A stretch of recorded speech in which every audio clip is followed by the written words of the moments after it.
This is the Classic Auto Mall Show. Broadcast from the studios inside the Classic Auto Mall in Morgantown, Pennsylvania. Just 1 hour west of Philadelphia at Pennsylvania Turnpike exit 298. Featuring nearly 1,000 classic, vintage, and barn-find vehicles for sale under one climate-controlled roof. Now, here's your host, Classic Auto Mall president and the man with all the toys, Stuart Howden. You know, we were just talking about the casino right across the street from us, and we just said, when people are leaving here, we got to tell them that, you know, Vegas is less than 2 minutes from here.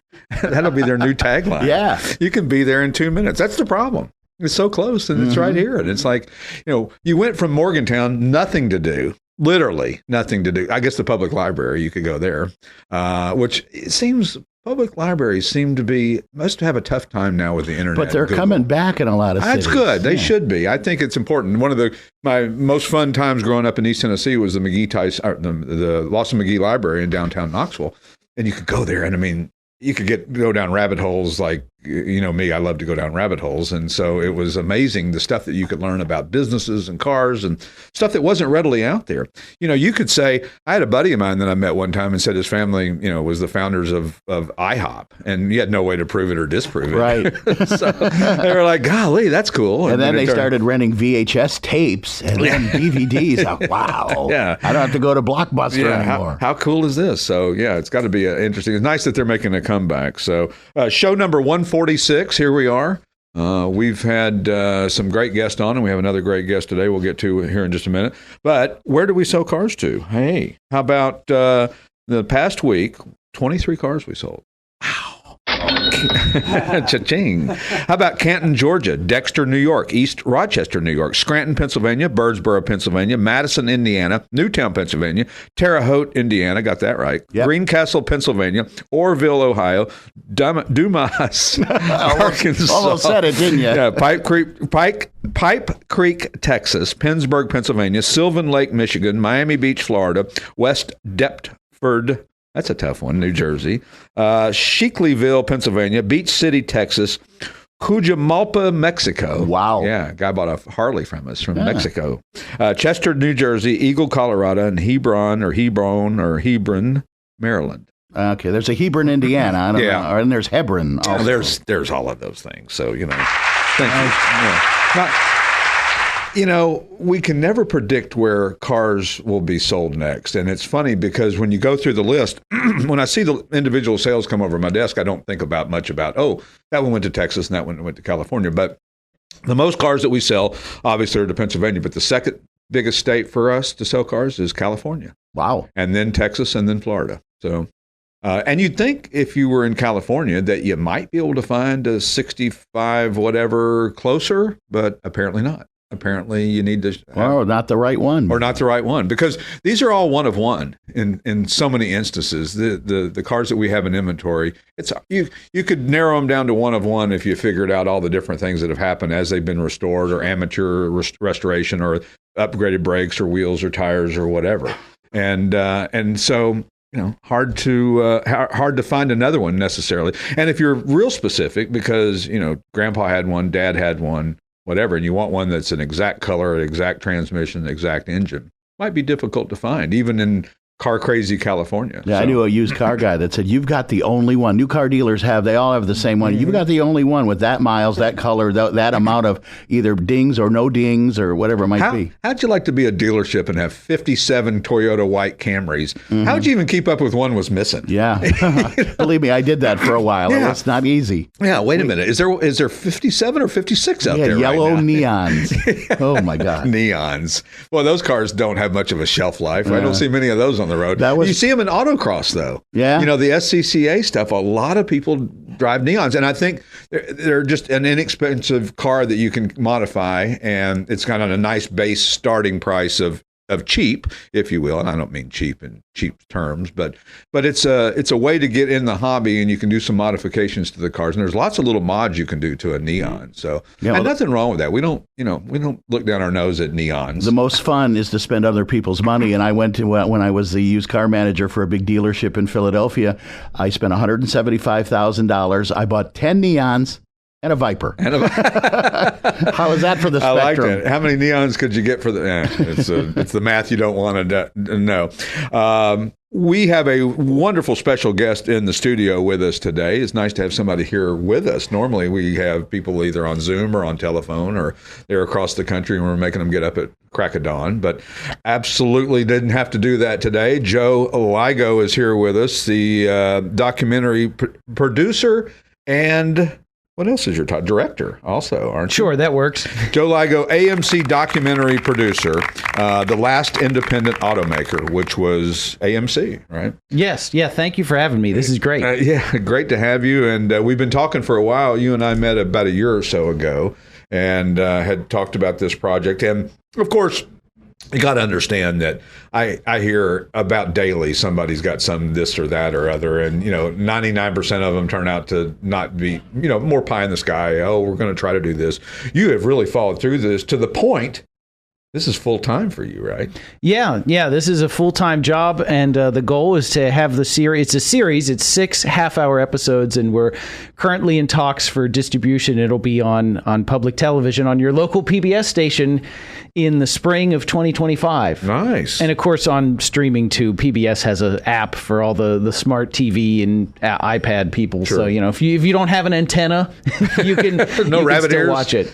No rabbit. Oh, there's a nice looking truck pulling in. And you have a background in public television, right? Yes. So prior to this, I was a producer editor on the show Motor Week. You remember? Never heard of it.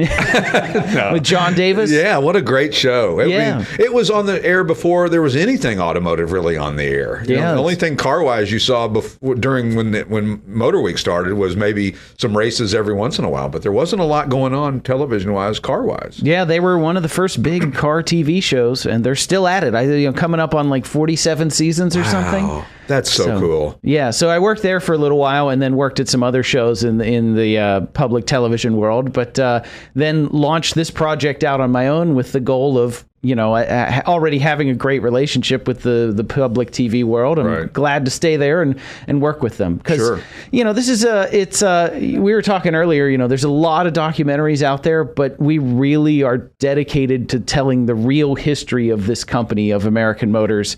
And we think that it deserves to be on something like public TV where everyone can watch it. We're not going to hide it behind a paywall. Right. And this is not a pop documentary. We talk to real people who worked at the real automaker. Everything from designers, engineers, clay modelers, up to 2 former CEOs of the company. Wow.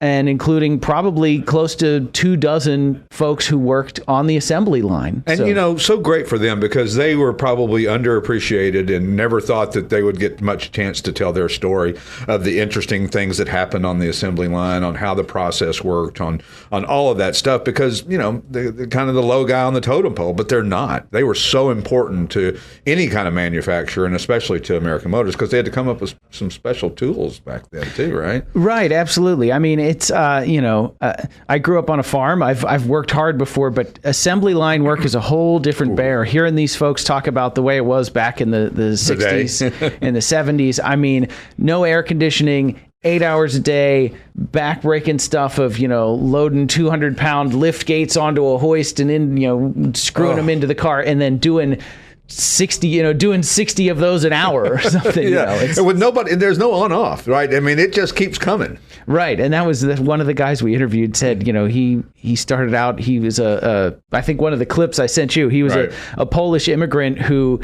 was 17 years old, barely spoke English, got a job at Nash, which would later become American Motors, and he said his first job was putting on bumpers, and he's like, when's it going to stop?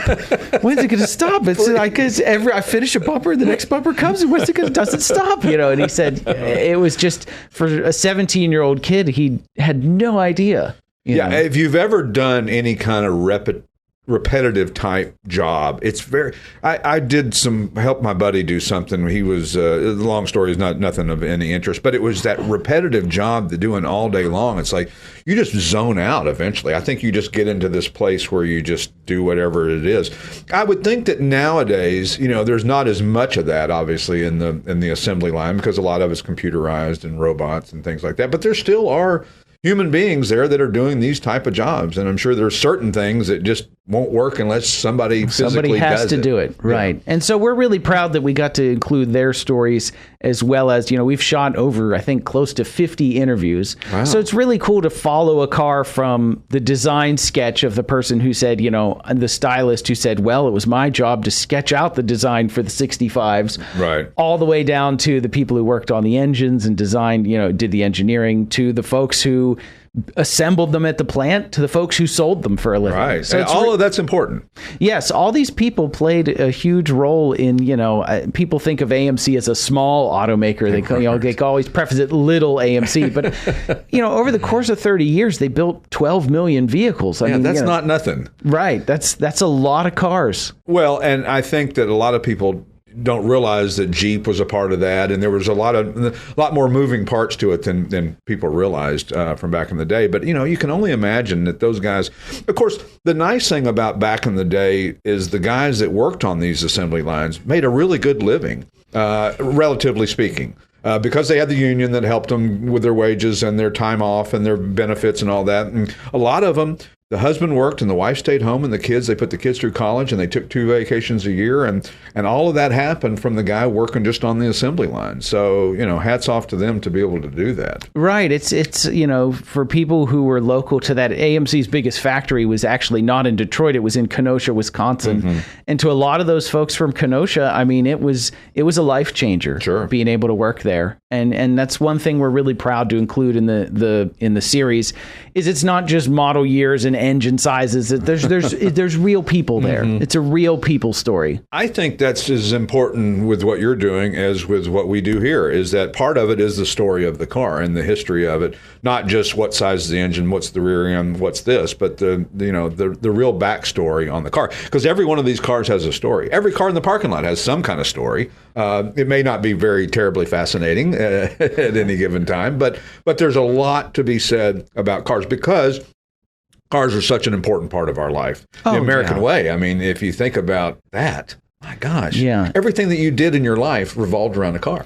Right. You had to get in a car to get here. You had to get in a car. You were probably brought home from the hospital in a car. Mm-hmm. And that's one of the fun things I love, is that when people see clips from my work, or, clips from our documentary that I'm working on, instantly the memories come flooding back. Oh, I grew up riding in the back seat of a Rambler, or, oh, my first car was a Gremlin, right. Or, oh, well, my dad had a Jeep and we used to go hunting and fishing.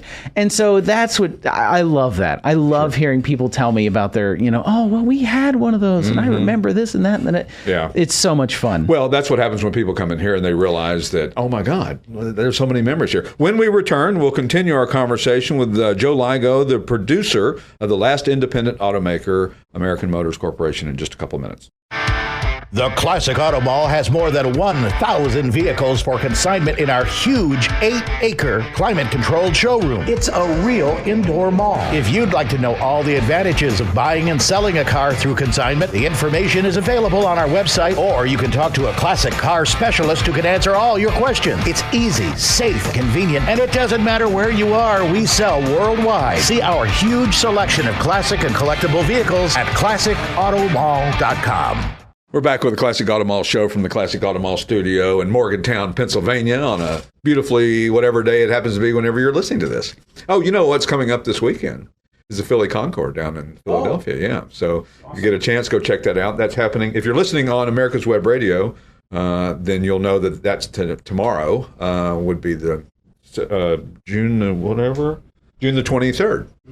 Is the Philadelphia Concord, the Simeone Museum. So if you get a chance, go check it out. And we're joined in the studio with Joe Ligo, the Last Independent Automaker. I love the name. Where did the name come from? Yeah, so, car guys, most car folks will know that to tell the difference between the smaller automakers and the big three, the automotive press sometime in the 30s or 40s developed the term independent automaker, which just meant anyone that wasn't GM, Ford, or Chrysler, right. Or a big conglomerate. And so, that includes Hudson, Packard, Nash, Studebaker, those kind of companies. And so AMC was technically the last independent automaker because they were the last non-big three automaker that survived all the way until 1987. And of course, there's semantics there. People say, oh, what about International Harvester? What about Brooklyn DeLorean? So, but we're going by generally what the automotive press called independent automakers. And of course, now you could say Rivian and Tesla and Lucid are this whole new generation of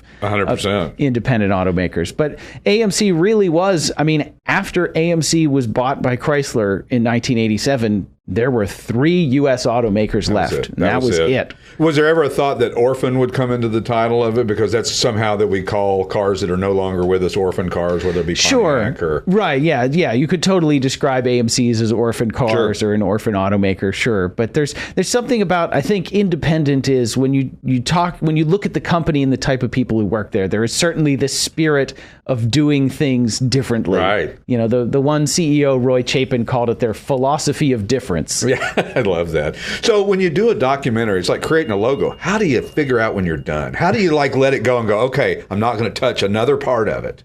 Yeah, it's hard because there's inevitably you have to leave something out, and so it's been tough. I think it's one of those things you kind of know, you can feel the story has like a rhythm to it, and you're like, okay, we're going to stop it here. Right. It works. It's almost like I've never done stand-up comedy, but they always talk about, leave them wanting just a little bit more. It's a little bit of the same thing. But our goal is to cover basically the story of AMC from 1954, from its creation through the merger of 2 other companies in 1954 till it was bought out by Chrysler in 87.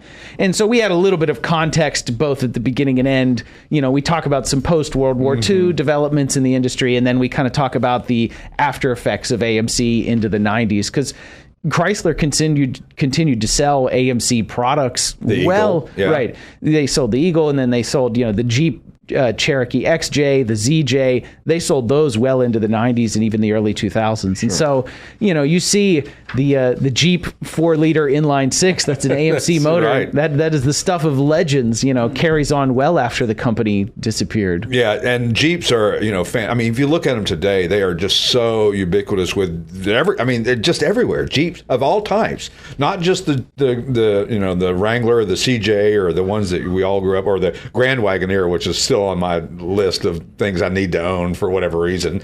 And they're really part of the fabric of our society. A Jeep is as important to the automotive history of the United States as the Volkswagen Beetle, which is funny because it was made in Germany, or the Ford Model T, or any of those cars. The Jeep stands in that same category. Yeah, and that's one thing we talk about in the series is that in 1969, AMC bought Jeep, which was part of Kaiser Industries and was kind of this low volume, not really profitable automaker run by a bunch of people that didn't really want to run a car maker. And, and AMC turned it from I forget the exact number, 70,000, units a year to 200,000 units a year type thing. And of course now Chrysler, I have no idea, Stellantis, I have no idea how many Jeeps they sell now. It's probably in the millions. Oh yeah, it has to be, and of course at the time when AMC was the merger of Nash Kelvinator and Hudson Motor Car, is the largest corporate merger of its time. Right. It's a big deal. It's not a small company. 30,000 people. Keep fighting for that, right? Yeah, and it's hard because, General Motors is the biggest, at the time, the biggest company in the world of any type of company. And so it makes AMC look small. But 30,000 employees, thousands of dealers and the staff and stuff. So it is not a small company. No. Well, and the buy of the century, we all have figured out, of course, in hindsight, everybody can figure this out. A Jeep for $75 million in 1969-70 when they bought that. Sounds like a bargain today. Oh yeah, it was a steal, but at the time it was not guaranteed. AMC really figured out. One of my co-producer, Pat Foster, he's a great automotive writer, historian, has written about Jeep and stuff for years. He said, it's really funny. You look at the brochures from the 60s and all the Jeeps they're plowing snow, they're towing broken down cars, they're at construction sites. And then you look at the brochures from the 70s, they're at the beach, they're going surfing, they're going fishing. Girl. Yeah, they got the beautiful girl and they're in a CJ driving down the beach. And he said, that's the big image change, is that Jeep goes from being a work vehicle to a play vehicle, and sales just go whoop. Yeah, well, SUVs in general and pickup trucks. People drive pickup trucks as, never take them off the road. And that was, I mean, trucks were bought back in the day to be built and used and used up. And so when they bought Jeep at the time, was there thought about, I mean, there was a Jeep pickup truck, but was there ever a thought of going into the pickup truck proper category, or did they never want to go down that path? It's a tricky thing because, you point out a really good thing is that at the beginning of the 70s, truck sales really started to expand. Right. And there was some jockeying there with Ford and Ford and Chevy were, 1 and 2, but I think it was this thing where the Jeep J Series trucks were based off of the Wagoneer. Right. And the Wagoneer sold so well that they were like, well, the trucks are just kind of an afterthought. We just have them so we can say we have them. But I think my guess is that capacity at Toledo, the Toledo Jeep plant was always at capacity. Right, always. And so it's like, well, why retool if we're already selling as many as we could build? But you do see in the 80s with the Jeep Comanche, the MJ compact pickup, you do see Jeep starting to realize, there's more to the truck market here. We need a bigger slice of this. We can't, yes, we're the best selling SUV in the country, but we really should have a slice of the truck market too. But yeah, it's a shame. Those J Series trucks are really cool, but they were never huge sellers. No, they never were. And you don't see many of them. And when you do, it's really great to see one, especially one that's been completely restored. And I just saw one recently at an auction somewhere, and it was eye candy. I wanted that thing. The sticker packages. Oh yeah. Yeah. I'm curious how many, do you folks get a lot of Jeeps through here, and which ones do you tend to see in the collector world? Because most of the J Series trucks are a little used up. Yeah. Mostly the CJs is what we see. Every once in a while, a Grand Wagoneer will work its way through here. The beauty of our business is being in the consignment business is that we never know what's going to show up next. I mean, we literally send paperwork to thousands of people every year, and we tell them, bring your car whenever we're open, fill out your paperwork ahead of time, and just bring it. So we forget about stuff. And a guy will have called us about a Pantera or something or a Jeep 91, the last year of the Grand Cherokee at 91, which is, by the way, there's a mistake in that. Everybody thinks that there was only 1,400 of the 91 Jeep Grand Wagoneers built, and that's not true. There were quite a few more. And I just learned that the other day. It's something that I didn't know. So, but yeah, the CJ is mostly what we get in here. And then, of course, we get some AMXs and different things that, the performance side of AMC, which a lot of people have overlooked. Yeah, it's a catch-22. I just came back from a big AMC show down in Virginia, and it's wonderful that AMCs are finally getting their day in the sun a little bit with the collector market, but then that also means prices are going up. Yeah. And so it's like, man, we're finally getting our due, but then it's like, well, now I can't afford any of these. Yeah, I'll finally have enough money to buy one, and yet the bar keeps getting raised. Right. And that's what happens in nice places you live. I tell people, shut up about where you live, but don't tell everybody how wonderful it is, because everybody's coming there, and then you won't be able to afford to stay there. But the performance side of AMC was amazing. I mean, how do you get Mark Donahue to go into a Javelin for 70 and 71 and win the Trans Am Series Championship, which was arguably the finest racing series in the world?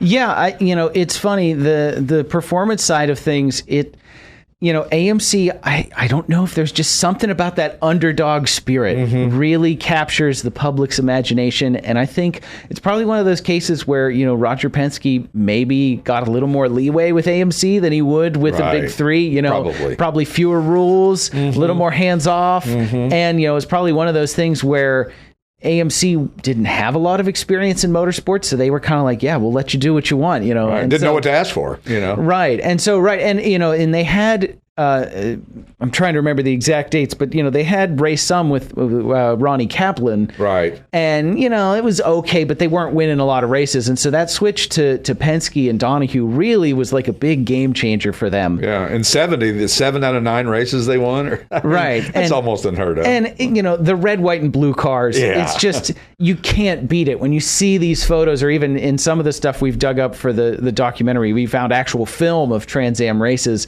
to see see, the Mustangs and Camaros, they're yellow and green and black, but then you see one of these bright red, white, and blue Javelins, and you know exactly what that car is. It's 100% so right about that. And the great thing about it is that it gave probably a lot of hope to people who said, oh, wow, the underdog can win. And that Penske's associated with it. I mean, I don't care how much leeway they gave him. It was still a risk for him. That could have backfired on him easily. Sure. Just financially, they didn't have Ford could just throw money at problems until they went away. Yeah. AMC didn't have that kind of resources. So, yeah, it's really amazing what they were able to turn those Javelins into. And did they just come directly off the assembly line? I mean, how did that work? Do we know exactly what the process was? And there's a great book, because I don't have it all memorized. There's a great book called, I think it's called The History of AMC Motorsports. It's by Bob McClurg, and he goes into great detail of what teams bought what and the little knickknacks and tricks they did, acid dipping bodies to remove a couple pounds, but then like the roof would cave in because, it's so thin. Right. And just little tips and tricks of,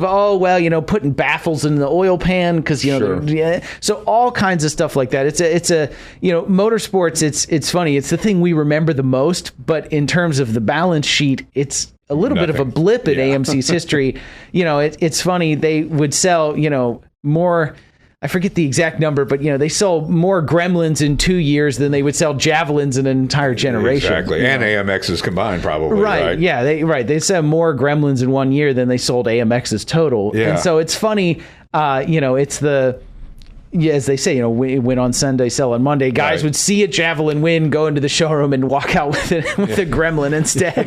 Because they go, well, I can't afford the Javelin. Because $300 difference in price back then was a huge difference. People go, well, you could $300. It was nothing. Well, it wasn't nothing back then. Well, there's a great story. One of the guys we interviewed was a parts manager. He was a teenager, early 20s at the time, and it was 74-ish. Right. And he said, a bright yellow Javelin AMX, 1974 Javelin AMX, because at that point the model names were combined. Right. It was the top tier Javelin was the Javelin AMX. A bright yellow Javelin AMX, 401, 4-speed, all the options came in, and he's wiping it down, and his boss says, oh, don't bother putting that out front. That's a special order. And he says, well, how come we never order any of these for just inventory anymore? And the boss says, we can't sell them. Can't get rid of them. Can't get rid of them. Oh, Can you imagine? No.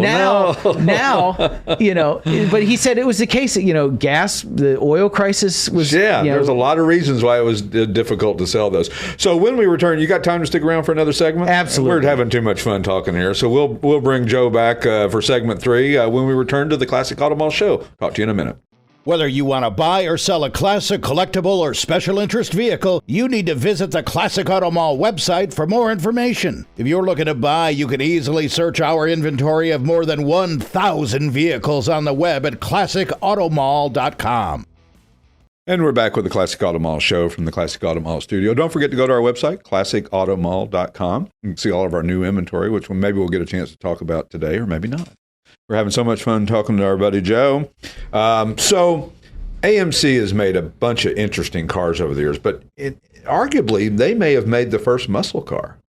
Yeah, oh boy, you're going to start a fight here. But yes, some people, and we do talk about this in the documentary, is the 1957 Rambler Rebel. It was a situation where they had this new 327 V8. And they had built the V8 primarily for the larger Hudson Hornet and Nash Ambassador cars, because by that point you really had to have a V8 in large cars. It was just kind of a given. But by the time the development on the engine was done, they were sort of winding down production of these cars. And this is one of these things that's lost to history. We cannot find out who convinced George Romney, who was president of the company. Mitt Romney's dad. Yeah. Yes. We cannot find out who convinced George Romney to put the 327 in the small-bodied Rambler. But it creates this excellent, four-door sedan with, manual. You could get, I think 0 to 60 was almost around 7 seconds. 7.5 seconds, which is crazy fast back then. I mean, you're talking most cars were 12 and 14. Right. And this is second only to a fuel-injected Corvette 0 to 60 time. And who knew that? Back in the day, that was the problem. Right, and it's a blip. It's this, it's a four-door sedan. It's not really a racing car. It's not a sports car. But it's this great piece of history, and we definitely talk about it in the documentary. We have photos from Daytona Beach, nice, from Speed Weeks. color photos of the car on the beach. Somebody's getting handed a trophy because it did win some awards there and stuff. So it's a really cool piece of history. But once again, it's I think it's like 1,500, 2,500 built. It's super rare, really, really cool car. And right, whether it's the first muscle car, you're gonna start a fight bringing that one up. But it's certainly an important part of performance history in the U.S. Sure, because I think it made people realize that big engine, small body, and lighter weight relative term, because they were probably still pretty darn heavy. But 0 to 60 in 7.5 seconds in 1954, 57. 57. Yeah. I mean, that's crazy fast. And it's a great formula: big engine, small body. And I would imagine the collectability of those, if you could even find one. I imagine there's not many of them left that are out there because nobody thought of them to be collectible. And that's always the problem with collectability. You see a car, a 4-door Chevette, for example, not collectible at all. To see one maintained so properly, and that 40 years later, here it is still on the road, is almost as impressive as seeing a high-performance one-of-one car out there. Right. And it's really interesting, right? Because the Rambler Rebel is a bit of a sleeper. It's silver and didn't have any crazy color stuff. But then obvious stuff like the AMX, or you guys had a Rebel Machine. Yeah, we just sold that. Yeah. Which those are going to be collectibles. You can tell because they're fun and exciting and fast. So, but one thing I'm curious is, have you folks had a lot of Gremlins through here? Not really. We've had a couple of them and really nice ones. You can find a Pacer easier than you can find a Gremlin. Right, and Gremlins are strange because for so years they were just used car lot, cheap transportation. But now, if you're looking for one, you expect to spend more than you think. $10,000 is not out of the question, or more. And if it's a Levi's edition with the Levi's jeans interior, and if it's a V8, then you're there's some cool. AMCs are not, junkers anymore. No, they really aren't. And actually, you'll see at car shows a Pacer or a Gremlin get fawned over by people. I mean, people are all over it. And it's funny because, the interesting thing about the Pacer is that the doors were asymmetrical. Yes. The passenger side door was bigger than the driver's side door. It made it very confusing when they tried to sell it in Europe. Because they weren't going to retool the doors. And nobody would have thought of that until it was too late. You're right. Yeah. Oh no! How many did we ship over there? Oh. Right. But no, the Pacer is a fascinating story. I had, prior to this, 10 years ago, I did a very small, low budget production on the history of just the Pacer. Right. And I mean, that blew up 2.5 million views on YouTube. Wow. I mean, it's been 10 years, so it has some momentum, but people loved that story. That's part of what encouraged me to do this series on the whole history of AMC, because if 2.5 million people want to learn about the Pacer, well, then how much more for the full company? And so it's been so great. The interviews, the folks we've met, the stories we've unearthed. And I really have to thank my co-producer, Pat Foster. You mentioned libraries at the beginning of the thing. The whole reason I got into AMCs is because when I was in high school, I found one of his books on AMC at my school library. Oh, wow. Which is surprising, right? Yeah, and read about it. And Pat is just fantastic. He has a collection of probably 10,000 plus photographs, documents, brochures, all this stuff. He's written, probably 30 some books about different car companies, multiple on AMC and Jeep. And so he's interviewed in the film, and also fantastic, just a collection. I was at his place last week scanning photos for the film. We scanned over 2,000 images. Wow. 2,000 pictures, everything from press photos to personal photos that designers gave to him from their personal papers. How nice is that? To brochures, to press releases, to stockholder reports. I mean, it's really been cool to see just the pictorial history of it all. Mm-hmm. Original design clays for like the Jeep Cherokee, stuff that got rejected, stuff that, they tweaked that and they did this. So really, that's the kind of cool stuff you'll see in the documentary, is that kind of stuff that you're not going to find anywhere else. Well, and I in doing my research before having you on the show today, I was deep diving into AMC and AMXs and Jeeps and all that. And it's like, I was amazed. You tend to overlook them and not give them enough due. And then when you really start reading about them and paying attention, they were really a cool company, made some cool stuff. The AMX is arguably one of the coolest muscle cars that was ever built. And it certainly doesn't get the respect it deserves. I mean, you might find the best one in the world might be, $60 grand, 70 grand, 80 grand maybe. And not that dollar equates to, collectability or any of that. Not that that means anything, but it is somewhat of a scorecard, if you will. Sure, You see one that sold for 80, and then you see a plain Jane something else sell for the same amount of money, and you think, oh, what's the difference? Well, obviously, Camaro, Mustang, and Corvette are probably the most popular collector cars that are out there, and for good reason. There's more of them than probably any other cars out there. If there was more AMCs or AMXs or any of those, then you'd see more of those. But they were a cool car company, especially in the 70s. Yeah, that's the era everybody seems to remember is Javelin, Gremlin, Pacer, really some wild designs out there and we talked to the one guy who was head of interiors, and he said, we had fewer layers of bureaucracy. He said, right. We could get something approved. We could get something done. It was people all were pulling together, and you didn't have all these class distinctions of, oh, well, you get to have a rug in your office and you don't because you've only been here 10 years instead of 15. He was like, we were working together, making it work, making it happen. All for one for all, right? I mean, a teamwork type thing. Yeah. What's interesting though, and then there was cool outliers of the Gremlin X with a 304 in it. That thing was pretty cool. Yeah, those are really neat. And, that's one of those things where on the collector market, those are worth more than you'd think. Absolutely. And the AMC Hurst SC Ramblers, a partnership with Hurst, that was very cool. 390 with 315 horsepower and 425 pound-foot of torque. That's not that we had one here. Yeah. One sold last year for like $43,000. So, I mean... Yeah, the red, white, and blue cars tend to go for the most. Yeah. They're the ones people want. I mean, why not? But some of the taglines that AMC had back in the day were just so cool. I went down a rabbit hole with this in the brochures and yesterday. And one of the first ones that I found was, we made the AMX tougher this year because it's tougher this year. See, I love that. AMX, a sports car for the price of a sporty car. Because there's a difference between a sports car and a sporty car. Right. You were getting something close to a Corvette for the price of a Mustang. Right. I mean, it was right. So that's what they're going for. Yeah. How about Hornet, the little rich car? It's funny you bring that up. They, AMC, especially during that era, their whole selling point was you get more features standard that other people charge extra. I mean, air conditioning. Right. Air conditioning, or even something as simple as a glove box. Like Hornet came with a glove box.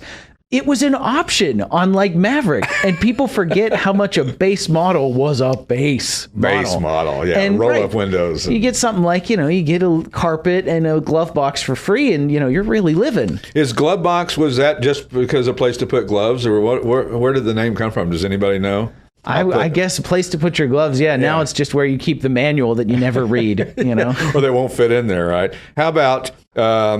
the 1968 model line brochure said, either we're charging too little or everyone else is charging too much. That's a bold move. Wow. Can you imagine a car company saying that now? No, there's no way. So it's fascinating. All these slogans, that time, it's really a golden age from about 68 to 72. Sure. And the reason why is because they hired an ad firm named Wells Rich Green. Right. And if you ever watch Mad Men, they actually talk about Wells Rich Green. Oh, yeah. I love Mad Men. Great show. Mary Wells was the first female CEO of a major ad firm, and she was a rule breaker and a groundbreaker. It's fascinating. One of the folks we interviewed worked with her, and he said, Mary Wells she just had a way to her that, car advertising, except for Volkswagen, car advertising was so bland, and she broke all the rules. She's like, we're going to do direct comparisons, which was like a outbound thing. And she's like, we're going to put a Mustang in the ad and a Javelin next to it. We're going to tell them every reason why the Javelin's better. Right. And Henry Ford II was so upset that he refused to attend an event that she was at because he was so mad at her. That she used the Ford or whatever. Making the Mustang look bad. I mean, not afraid to mention the competition is an understatement for AMC. I mean, they said the first American sports car for under $3,500 since 1957 with a Corvette and a Thunderbird next to it. A Rambler that does the quarter mile in 14.3. With this car, you could make life miserable for any GTO, Roadrunner, Cobra Jet, or Mach 1. This is my favorite. if you had to compete with GM, Ford, and Chrysler, what would you do? You know, right there. They put it right in the tagline. Listen, the best put together cars out of Detroit this year may come out of Wisconsin, or it takes something pretty strong to make people trade in their Volkswagens. Wow. Right. That was on a Gremlin ad. Yeah. Yeah. It's all the credit for that time period goes to Wells Rich Green. Their team came up with some really fantastic stuff. It's really classic advertising. It's just unlike anything the big three were doing. I absolutely love the 78 Gremlin. If you want it any racier, paint a number on the door. Like that would somehow make something different. But, I get it. I mean, how cool is that? I mean, that's a bold move back in the day, because with a company that was maybe arguably, number 4 or 5 in the country, maybe you had to do a little bit outside the box thinking. Right. Love seeing that. It definitely was, they had to find a way to tap into that underdog spirit. Mm-hmm. And is this lead to other projects for you? Is there other things that you want to do? I mean, you probably got a laundry list of things you want to do. Yeah, now. I mean, priority one is to finish this, because It's been a huge undertaking. 6 episodes, I finished the script working with Pat, and it was like 38,000 words. Wow. So, 50 interviews. So the first thing is to get this done. But yeah, I mean, automotive history, there's so much to it, especially when you tap into the people story of it. So I would love to do another project like this, or, anything like that down the road. Really cool. It's so much fun talking to the people who were there, who lived through it. Because you learn stuff that you didn't, it's one thing to read about it or read an article, but then to actually talk to a person who did it is really cool. It gives it a little more credence, I think. So sometimes you hear stuff and maybe they're kind of old wives' tales or, myths that have been perpetuated throughout the years. And anyway, such a pleasure having you on the show, and it was a lot of fun, and learned a lot about this. I'm a huge AMC fan now. So that's great. Thank you so much. You did your work. This has been, thank you. Yes, Art, a lot of the credit goes to Pat. He's been doing this for 40 years researching AMC stuff. So he's met a lot of the folks who aren't around anymore. It's because of Pat interviewing them and writing down and taking notes that we know their stories. Sure. So it's a huge thanks to him. So look for this in 2025. Yep. And the best way to follow us is just follow us on Facebook, the Last Independent Automaker. We update there on where you can watch it, when it'll be out. We put out little sneak peeks of stuff. Nice. So, that's the best way. If you want to know how can I watch it, follow us on Facebook. We'll let you know. We definitely won't keep it a secret, but keep your eyes peeled for spring of 2025. All right. Enjoyed it. Thanks so much, Joe. I really appreciate you being on the show. It's been a blast. Yeah. Thank you. Bye-bye. Buying and selling via consignment is safe, easy, and secure. We advertise, sell, and ship worldwide. And if you'd like to know all the advantages of selling your car through consignment, the information's available on our website, or you can talk to a classic car specialist who can answer all your questions. Plus, you can easily search our inventory online at classicautomall.com. And we're back with the Classic Auto Mall show from the Classic Auto Mall studio. What a great guest. Wow. And what a fascinating story this is. It really I'm is. so excited to see this. This reminded me a little bit of the Tucker conversation we had, where one person is focused on one brand and knows everything about it. Really it was really amazing. I was ambivalent about AMC before. I mean, the AMXs were cool. Mm-hmm. The Javelins with the red, white, and blue, like he said, were cool. But I don't know. But the more you dive into it, it's like anything. The more you kind of peel away the layers, you start finding out really interesting things about companies or brands or cars or makes or models. And, of course, the marketing that they did was fantastic. And so glad that we got to talk about that and other things. And if you get a chance, check it out. You can go to our website. We'll figure out a way that we can put some kind of link on our site, too. Yeah, he has a GoFundMe page that you can actually contribute to his production. I don't know how you get there, but I guess we'll figure it out. Yeah. GoFundMe. My first new car was a 72 Firebird, and now I'm thinking, God, I wish I would have looked a little more at AMCs, because we had a dealer in town. Probably would have got more for your money. More for your money, as they said, and probably would have, maybe, who knows? Did they last longer or better? I don't know. I don't know about the body, but they were Chevy engines and drivetrains, so, you had that going for you. Fascinating story, and can't wait to see the end result of it. I imagine it's going to be great. What little bit I've seen that they've done, the little clips that they put out are fantastic. Yep. And hopefully, I guess we can show some of those during this broadcast that we have. So when we're so high tech. Yeah, we'll plug some in, or at least the links to he has a lot of YouTube videos too. He's done a lot of work. Yeah, and if you're listening on Saturday, June the 21st of 2024, then tomorrow is the Philly Concours at the Simeone. If you get a chance, it's for a great cause, Cool Cars for Kids. We're a big sponsor of that event, and Cool Cars for Kids is a really, really great charity that helps kids with, we've talked about this with Dr. Ian Krantz last week or 2 weeks ago. Yeah. Kids with really rare diseases that, there's not a lot of attention. It's not, lung cancer where there's a million people that have it. It's 1 of 5 or 1 of 10 or 1 of 20 people that have it. So if you get a chance to Philly Concours tomorrow, and some of the new arrivals. Well, how about this one, Steve? Yeah. The 87 Oldsmobile Cutlass Supreme Hardtop. Now, why did I pick that? I don't know. We put it on It's a big TikTok. star. Big star. It's a big star. 931,000 views. It's so ubiquitous. Is that the word? Back in the day, that everybody had one. And I don't get it though. I mean, I do get it. They're very cool, and I always like Cutlasses. I was always a Cutlass guy. Yeah. From the first iteration in 1964 all the way through whenever they stopped making Cutlasses. I can't figure out why this particular car got so much traction. There's a lot of funny nicknames for Cutlasses. Some of them probably not appropriate for radio. One was it's like people comment on the video. Chicken Cutlass was one of them. The Gutless. The Gutless, yeah. But that's questionable. Well, especially if it was a W30 back in the day. That wasn't gutless. Not at all. No. Or like my buddy, his dad worked for the Oldsmobile dealer, and he always got Cutlasses with 455s in them in 71, 72. Ooh. Just plain Cutlasses with 455s. Right. Which you didn't get, and those things would go. Sleeper. Oh, yeah, what a sleeper. But this thing, light chestnut metallic over camel tan, very blah colors. Velour. Yeah. But very recognizable. People love this car. People gravitate to this car. And if you had one, or your dad had one, or your grandparents had one, here's an opportunity for you to get one. Very original example. 3.8 liter V6, the automatic transmission. The interior is like brand new. Yeah. I think it has less than 10,000 actual miles. Wow. So if you get a chance, check that out. Website, classicautomall.com. How about the 1971 Ford Mustang Mach 1? Light pewter metallic over black. This car is so cool looking. Yeah, we get a lot of these in, and they don't last very long. They don't last very long. They're hot right now in the market. They are very hot, and the back window is almost flat. Yeah, it is. It's as flat as it's like the Charger 500. Remember that, with the back window was straight? It was just literally almost straight, and apparently that's why they put louvers on those, because the heat was so intense back there.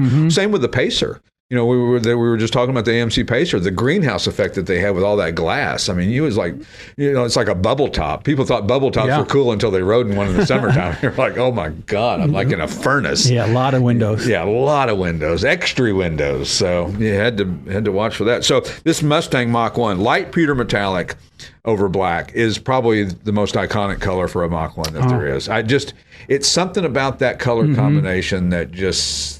That's Mach 1. If you put Mach 1 in the dictionary, that would be the picture you would hope that would be there. Good looking car. 351 Cleveland V8, Ram air equipped, top loader 4-speed manual, got the striking fastback lines, and the Shelby 10-spoke wheels, which are really a cool addition to the car. It really is. So the Mach 1, I mean, what a name. Then you talk about aerodynamic type name, Mach 1, like a fighter jet or something. Speed of sound. Speed of sound. That's exactly right. I learned that by writing up another Mach 1 this week. 36,000 Mach 1s were built in 71. And the pewter metallic, like the one here, was the one that Ford chose for their 71 Mustang sales brochure. That's right. So that tells you a lot about what they thought about it and what the market thought about that particular color. So again, if you get a chance, check it out on our website. Another Ford product, a 1969 Ford Cobra 2-door hardtop, royal maroon over black.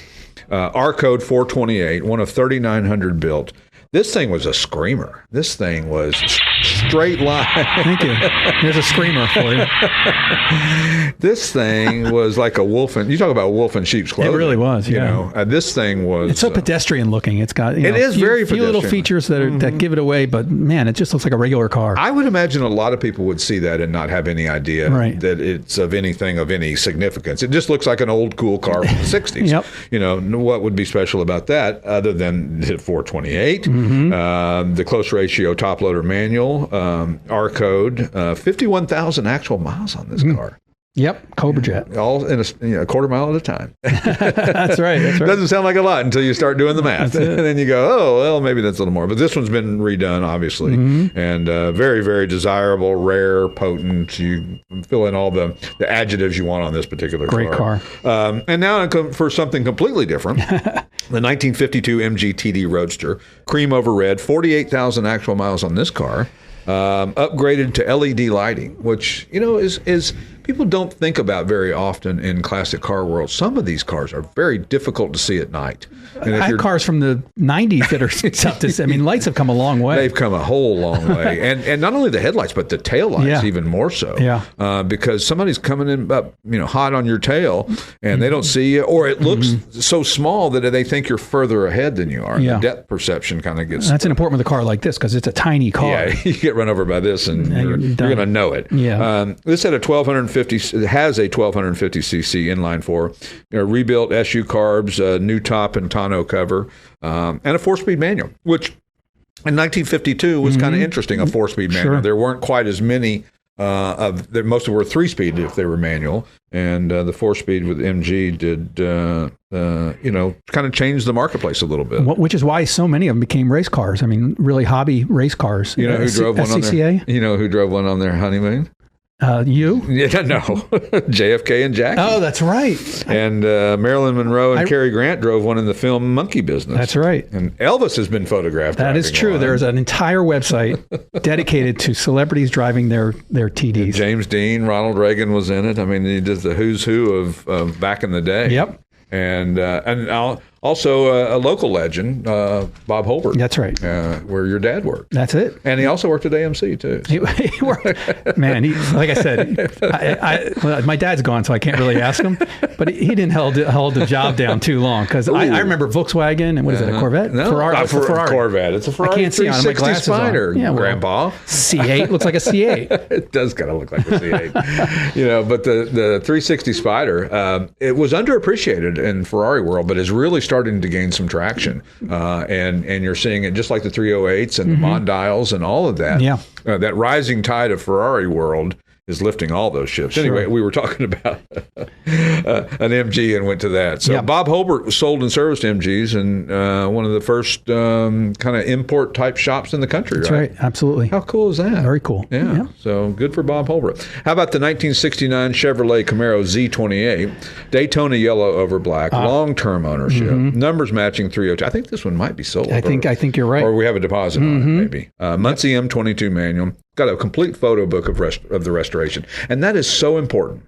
Yeah. If you're going to restore a car, make sure that somebody documents it because it's nice to see if the car started out as just a serial number or it was, a rusty this, or if it was also a nice clean body that just needed paint and interior and all that stuff. There can be solid cars that need a little bit of everything except body work. And that's what you're looking for in a car like this, one that maybe had original panels and things like that. So it's important to take photographs of the restoration. Make sure this one's well documented.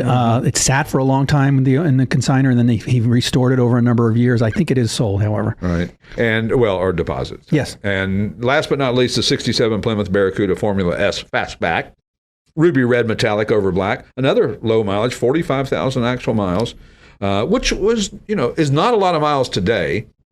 Back in the day, it was a few more than a little. That's right. I mean, most cars had a shelf life of about 100,000 miles, and that was really pushing it. And the manufacturers really wanted you to only drive them for a couple of years because they were cycling through the new designs. Sure. And they wanted you to, oh boy, it's time for a new car. Planned look at that one. Yeah. And now look at the phones. Yeah, exactly. Every 6 months there's a new phone that comes out, and every, things just happen on a so much quicker basis. So this 67 Barracuda Formula S has got the rebuilt 273 cubic inch V8, A904 automatic, 8 3/4 inch 391 sure grip axle.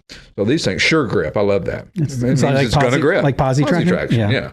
So get a good grip on it. Great body lines on this car. I've always liked this fastback style of the Barracuda. Absolutely. And last but not least, I was going to talk about, and I didn't even get to talk about last week. Did you have one of those car beds when you were a kid? Car what? Oh, beds? No, I did not. No, I did not. Were you too old for that? I wanted one. Maybe we couldn't afford it. Yeah, I couldn't afford all of the cool stuff that I wanted. I wanted all the little electric cars and the go-karts and the mini. Yeah, exactly. The Rupp mini bikes that sold at Sears or JCPenney. Or do you have a car bed now? Yeah, I do. Yeah, I just sleep in one of my cars out back here when I get in the doghouse. That's right. Adult version. Adult version of the car bed. It's a an real actual car. Oh, I'm getting a little lightheaded. Well, maybe you better quit running the car. But we so thankful to have Joe Ligo on the show. Great. And watch for it in 2025 on Motor Trend or on Maryland Public TV, probably to begin with, probably on YouTube and some of the other channels. I know they're going to try to get distribution of this. 6 episodes that are going to be. So if you get a chance, check it out. And we'll catch you next week on the Classic Auto Mall Show. See you then. You've been listening to the Classic Auto Mall Show with your host, Stuart Howden, executive producer, Steve Safier. Produced and engineered by yours truly, J.R. Russ. Available on ClassicAutomall.com, YouTube, or wherever you get your podcasts. Music courtesy of the Pat Travers Band. For tour dates, contact, and stuff, visit PatTravers.com. Produced by Car Smarts Media. Copyright all rights reserved.